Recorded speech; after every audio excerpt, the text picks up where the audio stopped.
ማብራሪያ የተሰጣችሁ ከሰዓት በኋላ 10 ሰዓት ተኩል አካባቢ ይመስለኛል። እኔ ዳታው የነበረኝ 10 ሰዓት አካባቢ ነው። ስለዚህ ይሄው እየተሰራ ያለ ስለሆነ ከስር ስለሚገባ ያንዷ ልዩነት እሷ ናት። ምናልባት አሁን ተመልሰን ማረጋገጫ ማዕከል ብንሄድ ደግሞ የተወሰኑት ገብተው እናገኛለን። ያው ሂደት ነው፣ የማይቆም ሂደት ስለሆነ ተጠባቂ ነው። ትልቁና ዋናው ነገር ጠቅላላ ምርጫ ክልሎቹ ምን ያህል ናቸው? 1139 ናቸው። እነሱ ሙሉ በሙሉ ወደ ማዕከሉ መግባት ያለባቸው። ሌላው እንግዲህ ያው ተብራርቷል። የኢትዮጵያ ብሔራዊ ምርጫ ቦርድ በአዋጅ ቁጥር 1162 አንቀጽ 62 1 እና 2 መሰረት ይፋ ውጤት ማሳወቅ እንዳለበት ሕጉ ላይ ተቀምጧል። ነገር ግን ከአቅም በላይ የሆነ ሁኔታ ሲገጥም ይሄ 10 ቀን ተብሎ በንዑስ አንቀጽ 1 የተቀመጠው የሚገፋበት ሁኔታ እንዳለ በግልጽ ይታያል።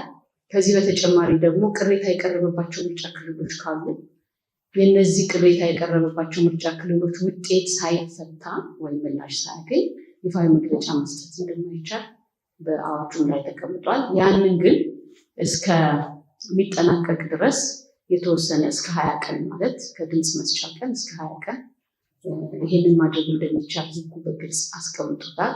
በዛ መሰረት ነው ቦርዱ የሚጠቀመው። ስለዚህ እኛ ይሄንን ከስር የደረሰልንን ውጤት በመመሪያው መሰረት እናወጣለን፣ እናሳውቃለን። አጠቃለን ደግሞ ያ የህግ ገደብ ከተቀመጠበት ጊዜ ሳያልፍ ውጤቱን እናሳውቃለን ማለት ነው።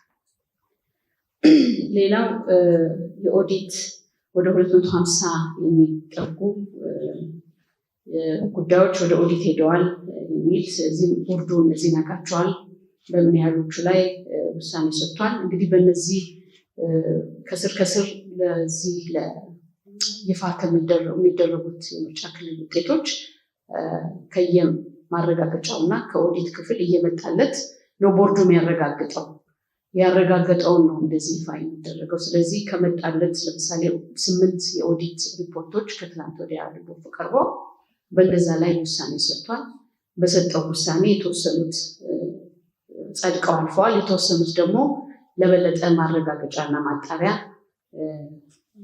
ቦርዱ መመሪያ ሰጥቶባቸዋል። ስለዚህ እነሱ ተጠናቀው ሲመጡ የሚያልቅ ይሆናል ማለት ነው።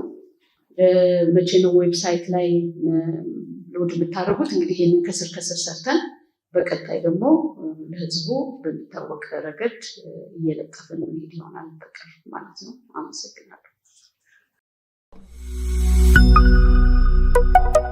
ምርጫ ያልተደረገባቸው አካባቢዎች እንግዲህ የኢትዮጵያ ብሔራዊ ምርጫ ቦርድ ምርጫን ማስፈጸም ኃላፊነት አለበት። ምርጫን ለማስፈጸም ደግሞ አስቻይ ሁኔታውን መኖራቸውን እየገመገመ እያየ እነዚህ ሁኔታዎች ሲመቻቹ ምርጫውን ያካሄዳል።